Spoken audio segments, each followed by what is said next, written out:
En esta legislatura no habrá nuevo fiscal de la Ciudad de México, asegura Polimnia Romana. El narco va a seguir poniendo a los candidatos en Guerrero, alerta el padre Fili. No demos por muerto a Jorge Álvarez Maínez, quien hoy se registró como precandidato de Movimiento Ciudadano, dice Rashid de la Peña. Esto y más en Buenas noches México, comenzamos el primer noticiero del año.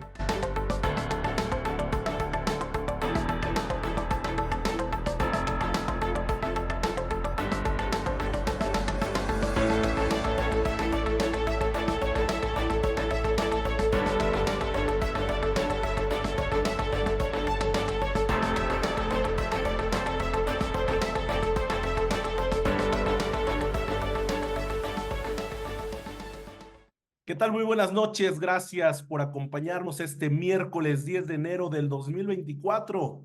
Ya estamos en el 2024. Gracias por estar con nosotros. El año pasado nos fue muy bien, la verdad. Tuvimos más de 50,000 impactos en YouTube y en TikTok. Nos fue muy bien. Entonces, este año ojalá podamos llegar a 100,000 impactos o más. O si repetimos los 50,000, con eso nos quedamos. No importa. Nosotros trabajamos para usted y solo para usted en este esfuerzo de periodismo independiente los miércoles, todos los miércoles en este canal de noticias. Ojalá se quede hasta el final. Hoy tenemos una alineación, un cuadro de lujo, 4 invitados especiales. Vamos a dejar por hoy las noticias del día. Regresamos ya la siguiente semana con las noticias del día. Vamos a un análisis serio y detallado de todo lo que está pasando o lo que está por pasar en este 2024. Buenas noches, Ciudad de México. Vamos con la diputada del PRD, Polimnia Romana. Polimnia, ¿cómo estás? Buenas noches. Ya pasó Mm, el vendaval. Ya pasó la presión, ya pasó la famosa votación que parecía que era más importante que el presupuesto. Sonó más esa votación en diciembre que el presupuesto. Oye, pero ¿por qué no quisieron aprobar a ratificar a Ernestina Godoy? Dame la claridad, así puntualmente, ¿por qué no quisieron ratificar a Ernestina Godoy? Tiene sus luces y tiene sus sombras, pero ¿por qué Así es. se aferró la oposición a no ratificar a Ernestina Godoy? Pues todos pensamos distinto y yo te diré mis razones. Y te puedo decir los que escuché de otras fracciones, pero mis razones, las fracciones del PRD, fueron cero políticas, completamente técnicas. La falta de protocolos en casos que tú lo estás viendo, porque tú eres una persona hiperconectada, hiperinformada, sabes que el problema de la violencia, las agresiones, incluso sexuales dentro de las escuelas, hoy son un tema en la ciudad.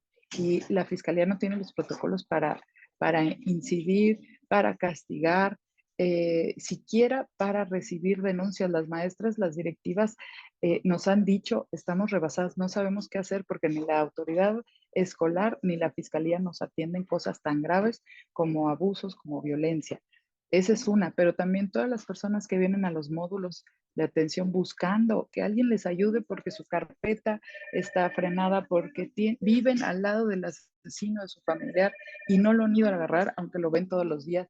Ese tipo de cosas que no son exclusivas de esta fiscalía, pero que sí están pasando en este periodo, son las que nos dicen no está bien el trabajo que está haciendo la fiscalía en estos momentos. La verdad que entiendo que son tiempos donde se exige la inmediatez. No podemos esperar, sobre todo en casos de feminicidio, en casos de abusos sexuales contra niñas y niños, no podemos frenar la justicia por asuntos políticos. Creo que la Fiscalía sí se ha concentrado mucho en perseguir a un grupo y ha dejado de lado a otras víctimas, a víctimas que no son mediáticas, víctimas que no son famosas, como todas las mujeres de esta ciudad que sufren acoso, violencia dentro de su casa, pero también en la calle. Hay otro que a mí específicamente me interesó mucho, otro punto, que es desactivaron un programa que era muy bueno, sobre todo enfocado a niñas y niños, que era un robot que se llamaba el robot antena. Este robot era una manera de que las declaraciones de los niños fueran un poco más libres, porque era dibujo animado en una computadora. Los niños están muy acostumbrados a usar computadora, a hacer este tipo de ejercicios como el Zoom, como las, eh, las entrevistas. Entonces ellos al estar familiarizados, el robot ayudaba mucho porque atrás del robot había un psicólogo que hacía las preguntas. No es lo mismo que un niño pueda declarar, sí, mi papá mató a mi mamá delante de un policía que trae una pistola en la cadera, o a un robot que es un dibujo animado en una computadora. Por supuesto que se sentían más libres y hablaban mucho más. Desmantelaron este programa. El tercer punto que te voy a hacer, tú me preguntas tres, te van tres. El último, y me parece muy importante y tiene que ver con el Congreso, es la fiscal jamás atendió una comparecencia. La pedimos muchas veces. Eso también tiene que ver con la operación del grupo mayoritario. Nunca Pero, aceptaron que la fiscal viniera al Congreso a comparecer por ciertos casos, como para eso es el Congreso. El Congreso aprobamos presupuestos, hacemos leyes, reformamos, pero también pedimos cuentas. Y no nada más en fechas indicadas. pero los motivos políticos, Polimnia, Es dice que, es que, la uh-huh, ex fiscal, bueno, ya hoy ya no es, entiendo que hoy ya no es fiscal, terminó ayer su periodo. Los motivos políticos, dice Ernestina Godoy que ustedes no la ratifican porque no quieren que se siga investigando el cártel inmobiliario relacionado con el PAN, uh-huh. que es aliado del PRD, partido en el que tú estás. ¿Es cierto o no es cierto eso? En el PRD, nosotros no nos hemos sentido de ninguna manera agraviadas la lucha esta contra el cártel inmobiliario. Yo no tengo, nunca he trabajado en un gobierno panista, eh, no, no conozco cómo hayan sido sus manejos, se señala específicamente a ese partido, me parece que los diputados del PAN son los que deberían de contestar si ellos votan por las mismas razones que nosotros. Y se las van a cobrar, Polimnia, ¿no crees? O sea, es un golpe durísimo para Morena que no le hayan ratificado a su fiscal Ernestina Godoy, y yo creo, por lo que percibo, que se las van a cobrar. Mira, me parece que si hay algo que perseguir, que se persiga.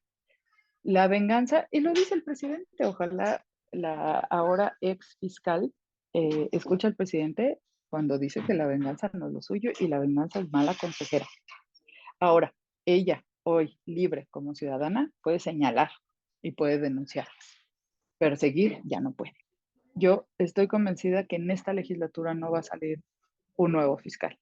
A mí me parece que va a ser hasta que las aguas se calmen después de las elecciones y vemos quién queda en jefatura de gobierno para que arme su terna. Porque ahorita a quien elija el gobierno de la ciudad o a quien pueda operar para que transite en el Congreso, pues va a tener muy pocos meses con el jefe de gobierno actual. Me No, parece que ambas partes. nos estás dando la nota. En esta legislatura no va a haber fiscal, dices. Yo creo que no. Si no pudieron juntar 44 votos para la fiscal que sale, ¿cómo crees que nos vamos a poner de acuerdo ideas tan distintas para poner a una nueva fiscal o a un nuevo fiscal? ¿A quién pondrías tú, Polimnia?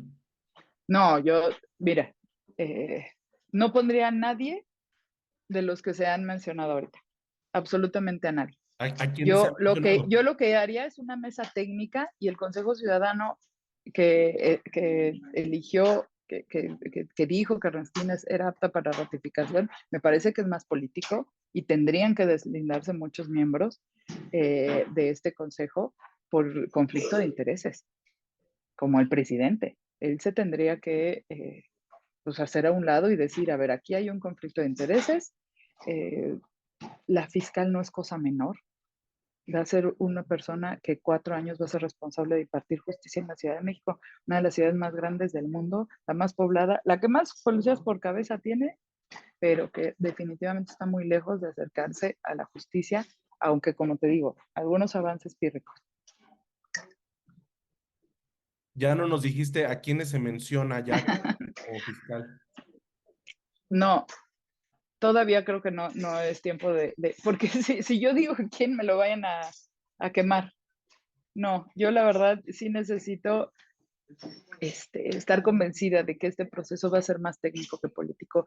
La fiscal no debe de ser de ninguna manera un personaje político, tiene que ser alguien técnico, alguien que no tome decisiones de acuerdo a su partido, tiene que llegar alguien que ni siquiera tenga partido.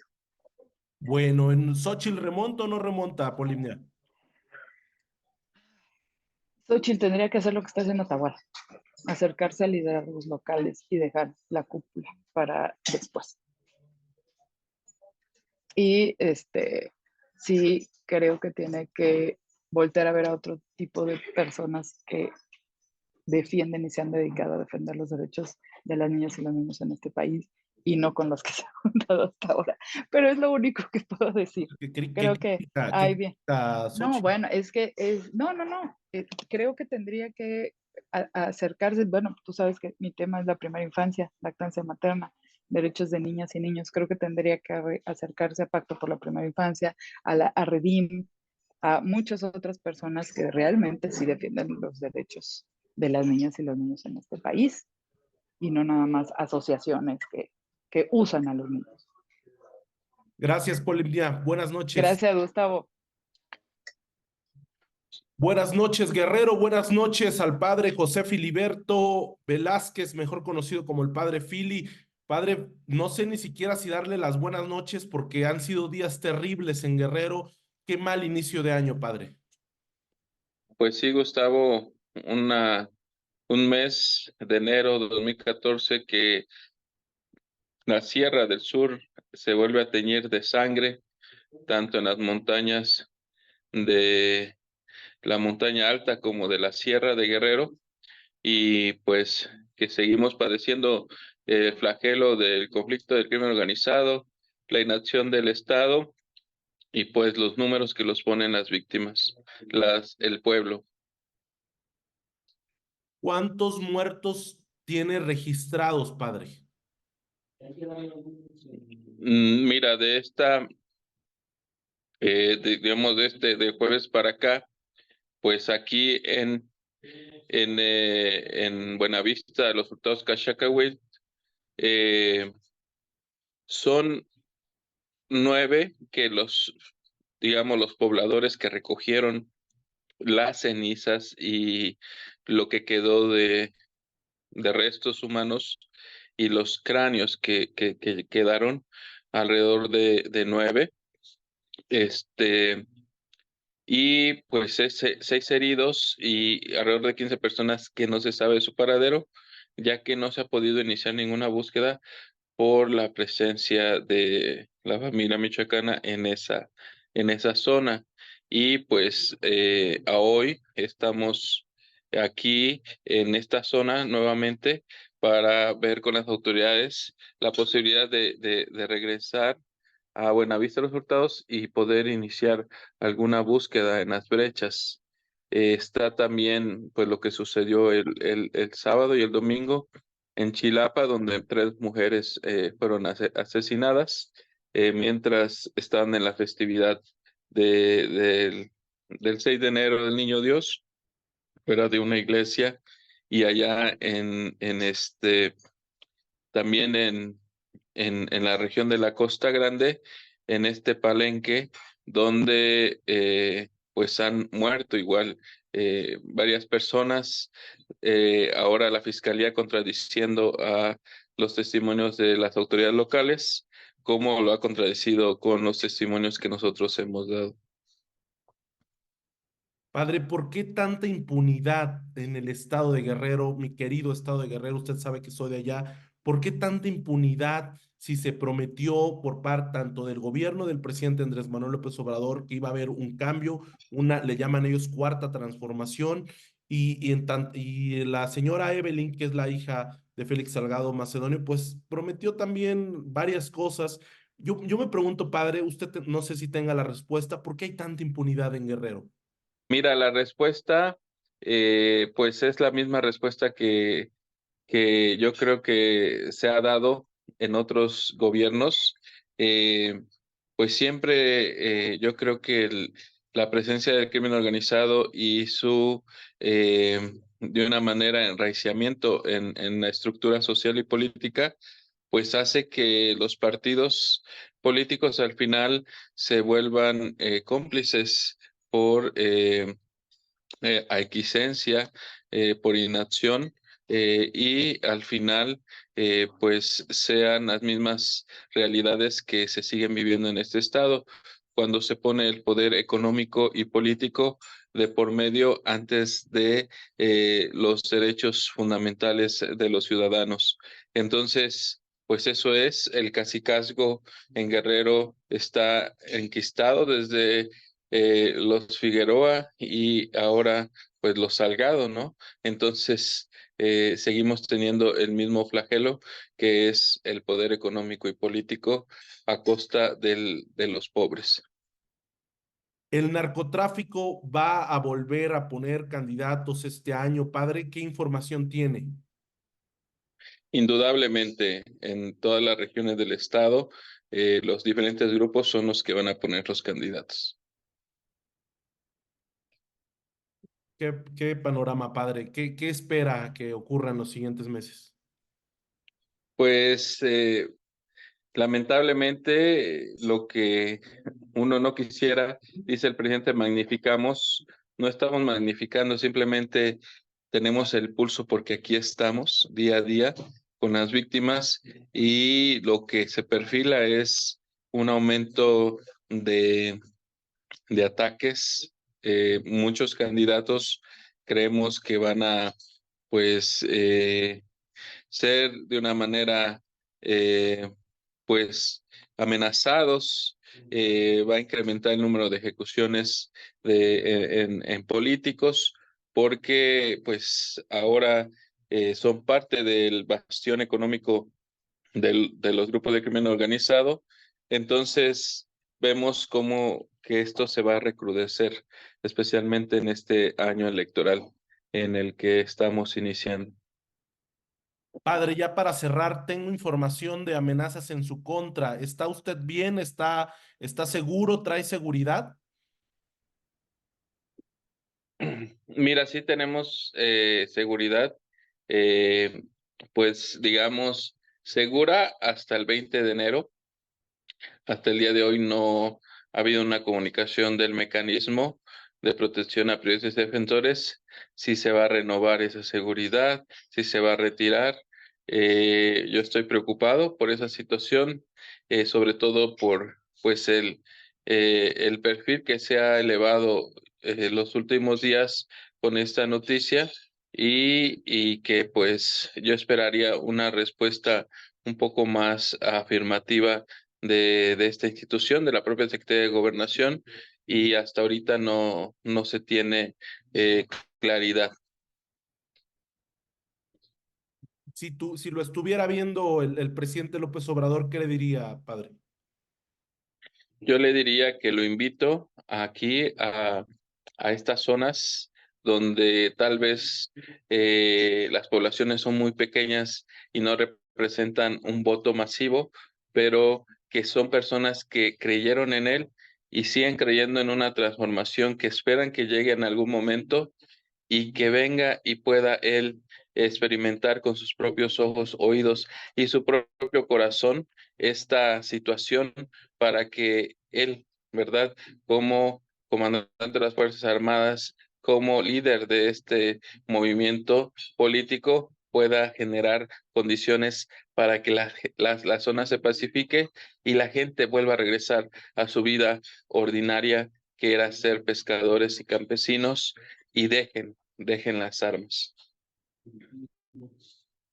Qué difícil lo que está pasando en Guerrero, padre. Le agradezco esta conversación y deseo y espero que las autoridades le brinden la seguridad por el tiempo que usted considere pertinente y por lo pronto, pues le mando un abrazo, padre. Gracias, Gustavo. Buenas noches, Tabasco. Buenas noches, Juan Pablo Civilla. ¿Cómo estás? Muy bien, Gustavo, qué gusto saludarte y gracias por la invitación. Juan Pablo, ¿qué está pasando? Hubo un inicio de año donde vimos muchos reportes en las redes sociales de que había violencia en el estado de Tabasco, que es el estado del que es originario el presidente Andrés Manuel López Obrador. ¿Qué está pasando en Tabasco y si están intentando golpear al presidente con estos hechos? Mira, prácticamente los eventos un poquito podríamos decir que han sido de manera coordinadas por parte de grupos delincuenciales delincuenciales que se ha hecho énfasis son locales, son bandas locales. Aquí no se ha admitido que exista el crimen organizado de los cárteles y todo esto. Inició por ahí de septiembre, hubo algo en noviembre. También lo más reciente que comentas fue el 22 de diciembre y otro más el 4 de enero pasado. Todo esto pues ha cobrado mucha relevancia por, insisto, la parte de que han sido eventos coordinados por parte de los grupos delincuenciales que hay aquí en el estado.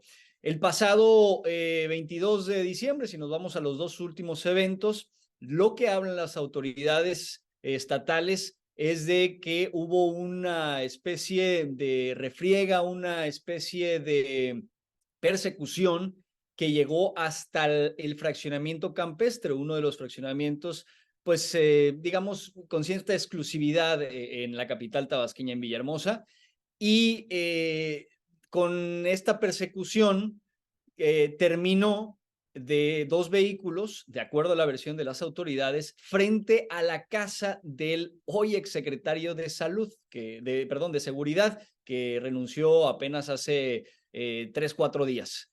Y terminó ahí porque lo que argumenta el secretario es que ante la persecución intervinieron los escoltas que él tiene por las cuestiones entendibles que debe de tener un secretario de seguridad, y bueno, pues ahí terminaron. Pero resulta que propios y extraños, los propios vecinos, incluso las autoridades, reportaron que los sujetos que participaron en esta persecución, pues escaparon. ¿Quién sabe qué pasó? No hubo detenidos, no hubo heridos, no hubo fallecidos. Entonces eso está muy raro. ¿Por qué renunció el secretario de Seguridad? Bueno, el secretario de Seguridad renuncia tras el segundo hecho que pasó el pasado 4 de enero. Te comentaba que el 22 de enero, de diciembre, sucede esto en el fraccionamiento campestre, y lo que comentan las autoridades es que el fraccionamiento pues está de alguna manera blindado por seguridad. Entonces, alguno de estos sujetos sería una cabecilla de uno de los grupos delincuenciales, y eso hizo que en algunos municipios, incluido el municipio de Centro, donde está Villahermosa, hubieran algunos eventos de violencia, quema de vehículos. En dos centros de reinserción social hubo ahí motines. En uno de ellos falleció una persona, en el de Huimanguillo, fue el reporte que se dio. Y bueno, hasta ahí eso, ¿no? De ahí, el del 4 de enero pasado, pues surge algo impresionante. En un lapso de 2 horas, aproximadamente entre las 11 de la mañana y 1 de la tarde, se dan lo que hasta ahora conocemos como por lo menos una docena, y se habla de 18 diferentes asaltos a comercios pequeños, de repente, si se puede decir, de estos tipo Oxxo, también de tiendas locales, abarroteras, y robándose pues cantidades que uno especula cercanas a los 20, 30, 50 mil pesos, quizás incluso hasta menos, pero sí con armas largas y con capuchas, y todo muy bien, digamos, de alguna manera coordinado, como para decir, es lo que y dicen las autoridades. Y hoy de hecho tuvimos en telereportaje, en donde colaboro, la entrevista con el gobernador. Dice, es un tema como propagandístico. A las 24 horas se especula de la salida del secretario de Seguridad, Hernán Bermúdez Requena, y poco después se confirma esta salida del secretario de Seguridad. Hoy dijo el gobernador que fue una decisión congruente y una decisión personal. No dio claridad si el gobernador mismo le pidió la renuncia. Dice que fue una cuestión personal del secretario, pero pues ahí queda el interrogante en medio de una crisis, sobre todo de comunicación, falta de comunicación por parte del gobierno ante lo que estaba viviendo pues Tabasco, y particularmente el municipio de Centro, que no veía una cosa así en los últimos 15 años. Y dices que tuvieron al gobernador hoy en telereportaje.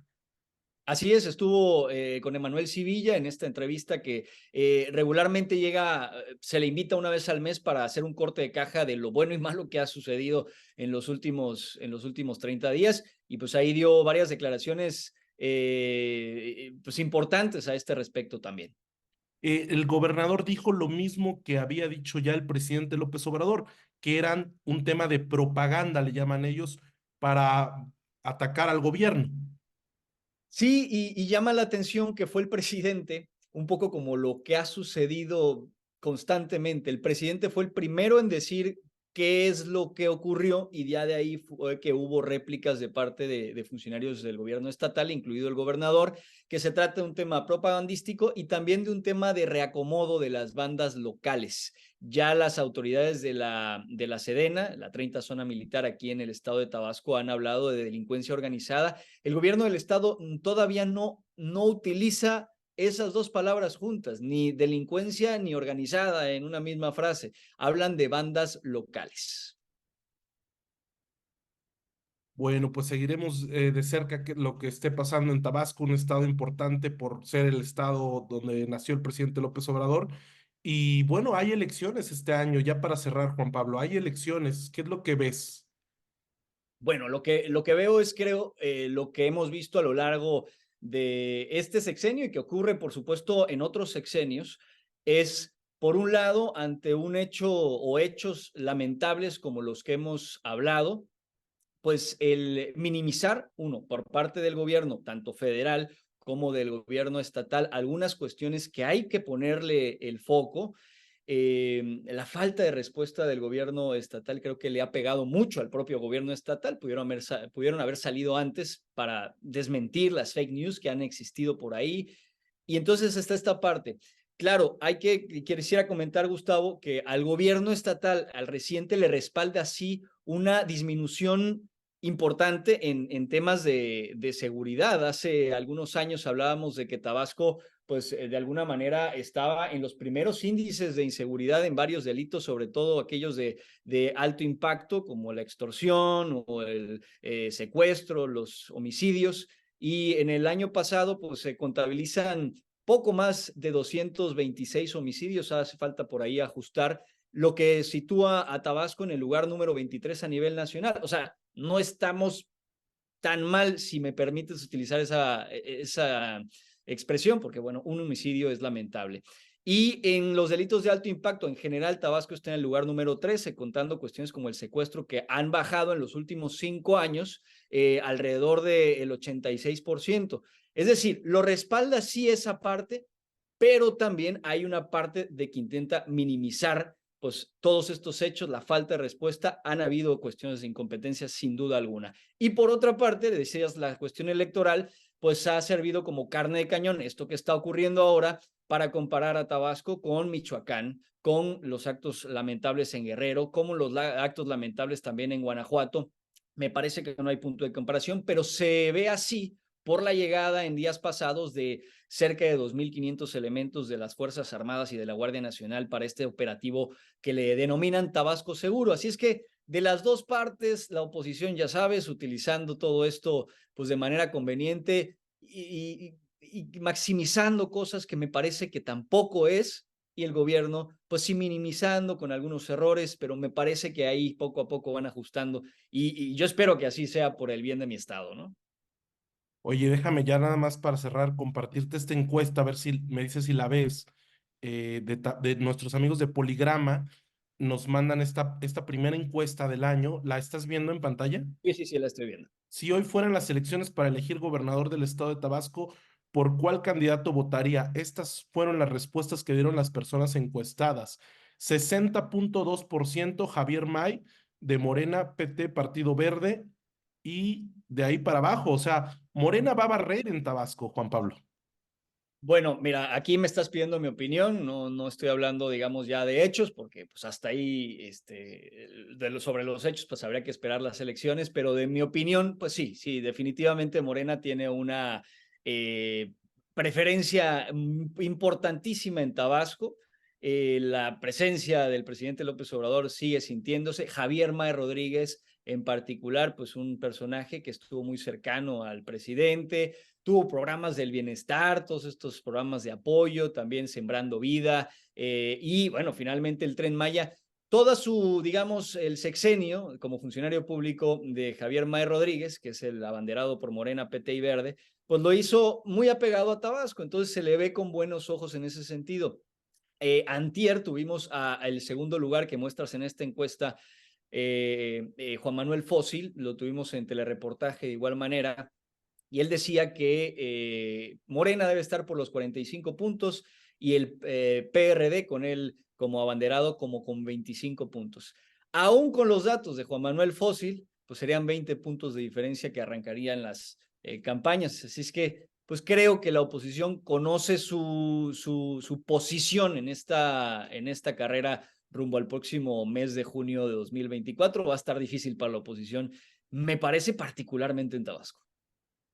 Pues ya veremos qué pasa, si barre o no Morena en este estado, que es el estado del presidente López Obrador. Muchas gracias, Juan Pablo. No, al contrario, a ti, Gustavo, un abrazo a todos los que nos escuchan en este espacio. Saludos. Buenas noches, Rashid de la Peña, abogado y analista político. 2024 será el año de Morena, Rashid. ¿Qué dices? Yo creo que no solamente es el año de Morena, yo creo que es el año de México, porque pues vamos a presentar o a presenciar, mejor dicho, el proceso electoral más importante en la historia y posiblemente uno de los acontecimientos históricos más importantes, que es pues vamos a tener a la primer presidenta, ¿no? de este país, que ha tenido este país, y eso se va a definir pues en este año. Oye, pero ¿dónde dejas a Xóchitl? Va a ser su luchita. Pues también es mujer, también Xochitl es mujer, entonces yo solamente digo que va a ser mujer. Yo veo muy complicado que el precandidato y futuro candidato de Movimiento Ciudadano llegue, ¿no? Yo creo que siendo más serios, pues ahorita quien va a la punta es la doctora Claudia Sheinbaum Pardo, ¿no? Y posiblemente va a terminar así hasta el día de la elección. Oye, hablando de encuestas, déjame ponerte esta encuesta que estaba platicando ahorita con Juan Pablo Sevilla, colega periodista, hablé con él del caso de Tabasco, pero contigo quiero hablar de los demás casos. No vamos a tocar Tabasco porque acabamos de hablar de Tabasco. Quiero hablar de los demás casos que son, este año hay elecciones en 9 estados. Y es, Entonces, ¿qué ves en estos 9 estados? Esta encuesta, te adelanto, mientras la vamos viendo con el auditorio, pues dice que Morena va a retener 6 estados que gobierna actualmente y perdería en 3 estados que no gobierna actualmente. Perdería en Guanajuato, perdería en Yucatán por un margen muy pequeño, porque la diferencia, ahí todo puede pasar, porque la diferencia que marca esta encuesta es de 5% entre el candidato del PAN-PRI y el candidato de Morena. Entonces ahí todavía le pondría un asterisco y perdería Morena también en Jalisco, donde pues está el gobierno actualmente de Movimiento Ciudadano y perdería ante Pablo Lemus de Movimiento Ciudadano. ¿Cómo ves tú la encuesta que pudiste revisarla antes del programa y ahora la ponemos en pantalla para el auditorio? pues como bien lo comentaste, vamos a tener cerca de 9 procesos en los estados. Yo veo complicado el caso de Guanajuato, por ejemplo, que es un estado sumamente panista. Incluso podemos ver el caso de Livia Denis García, que tiene una ventaja por encima de Alma Alcaraz, quien es la candidata de Morena y del PT. Yo creo que en este estado está complicado, siendo también honestos. Yo veo que Complicado para quién, Rashid. complicado para Morena, en este caso, porque nos guste o no, Guanajuato es una bastión a nivel nacional del PAN, es un estado sumamente panista, El es, único estado donde no ganó el presidente López Obrador en 2018. y es algo similar, por ejemplo, con el caso de Jalisco, que lo comentaste ahorita, que yo ahí veo que todavía puede cerrarse más el proceso con Claudia Delgadillo, que es una gran candidata, ha estado haciendo muy bien las cosas, la gente en Jalisco la quiere mucho y se enfrenta también a un régimen que ha encontrado una bastión en Jalisco como es Movimiento Ciudadano. No ayuda mucho el actual gobernador Enrique Alfaro, que está dispuesto a todo, o sea, incluso entre Movimiento Ciudadano tienen sus propios conflictos y pues todo indica que Enrique Alfaro no va a tampoco ceder incluso poder dentro del movimiento ciudadano. Entonces, yo confío en que Claudia Delgadillo va a remontar porque además tiene una gran coalición que es Morena, PT, Verde. Recientemente se sumó el Partido Futuro con Kumamoto. Entonces, yo creo que se vienen buenos cambios para Jalisco. ¿Y Yo ahí Yucatán, no cómo lo ves? Yucatán, ¿cómo lo ves? Que no podemos dejar de comentarlo cuando es el estado más cerrado hasta el momento de todos estos que estamos viendo rápido. Yucatán es el más cerrado. el Partido Acción Nacional pues ha encontrado una fuerza, incluso el gobernador no es del todo mal visto. Mérida es un municipio que tiene un nivel de vida agradable.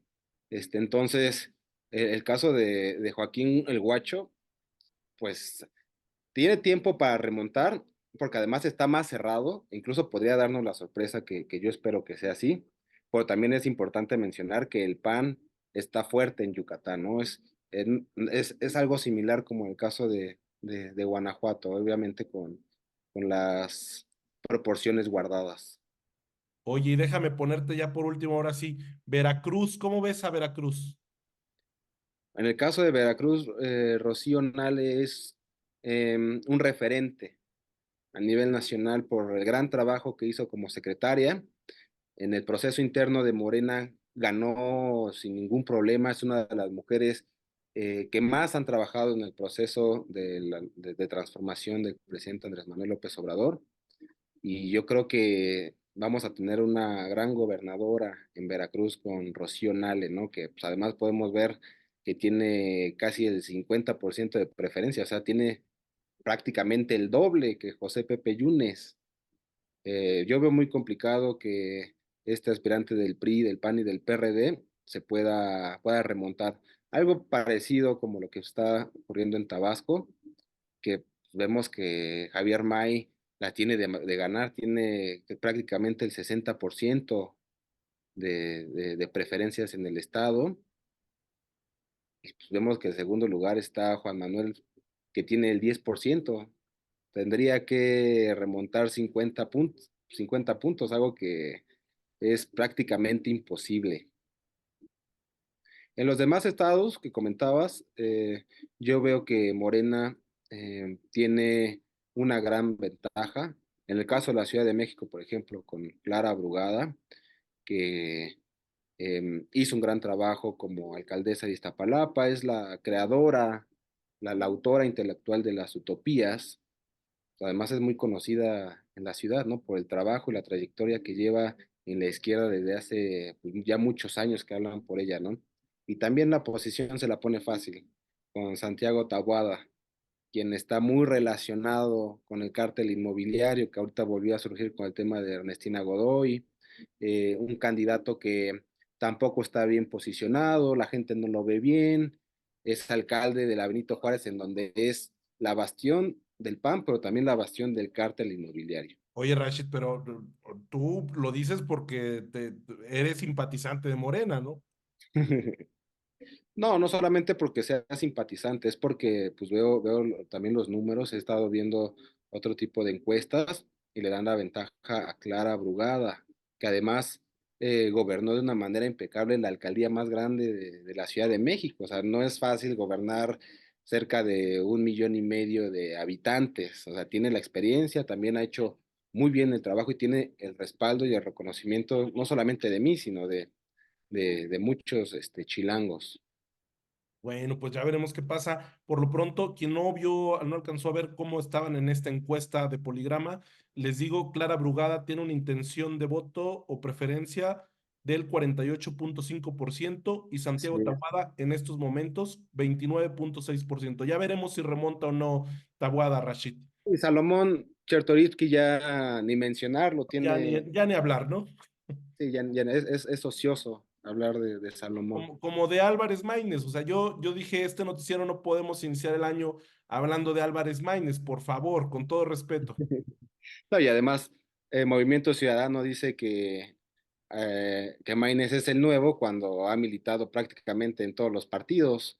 Ha estado en Nueva Alianza, en el PRI, en el PRD, y pues bueno, ya en Movimiento Ciudadano. Entonces, de No, nuevo, no tiene nada. va a ser un año donde vamos a ver de qué tamaño es Movimiento Ciudadano, Rashid. Claro, es un año que también es importante para MC, porque MC apuesta a que en los próximos años se vuelva la segunda fuerza política a nivel nacional, ¿no?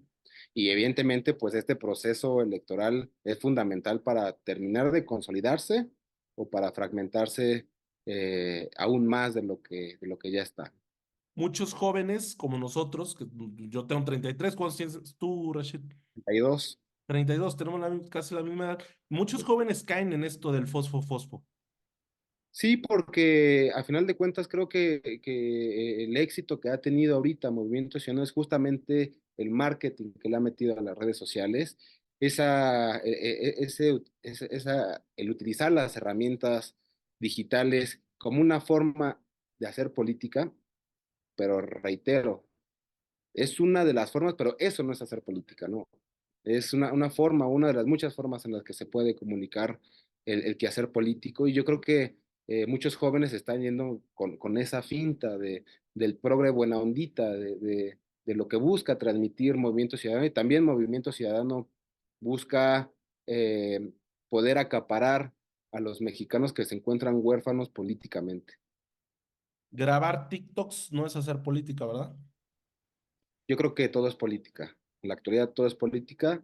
La situación es de que no puedes decir que eres político solamente si te dedicas a hacer TikToks y si te dedicas a subir contenido a Instagram o a Twitter, ¿no? Y yo creo que es importante escucharlos también, no invisibilizarlos, también los que venimos de la izquierda, los que venimos del obradorismo, por un momento también fuimos invisibilizados, en su momento decían del mismo Andrés Manuel López Obrador, pues ya no lo tomes en cuenta, él ya está políticamente muerto, y él mismo lo ha dicho, varios de los que me dieron por muerto son los que en su momento me ayudaron mucho, ¿no? Y ahora pues tenemos a un gran presidente. Entonces creo que Aquí está la nota, Rachid. Entonces no damos por muerto a Álvarez Maínez.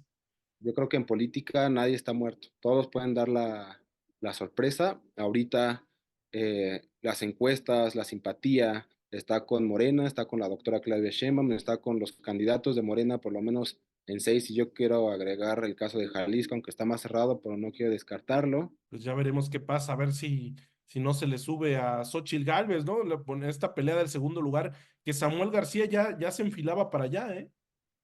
Yo ahorita veo a la candidata de la oposición muy debilitada.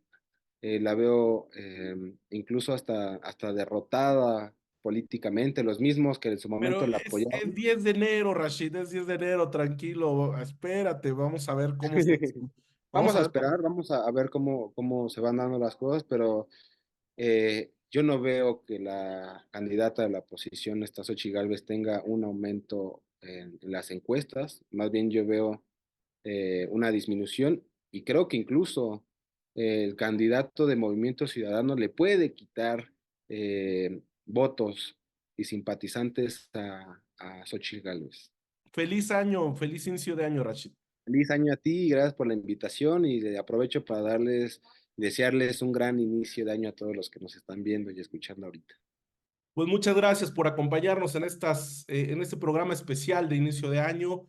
Ya retomaremos las noticias del día la siguiente semana y más sorpresas, por supuesto, que nos traerá este año.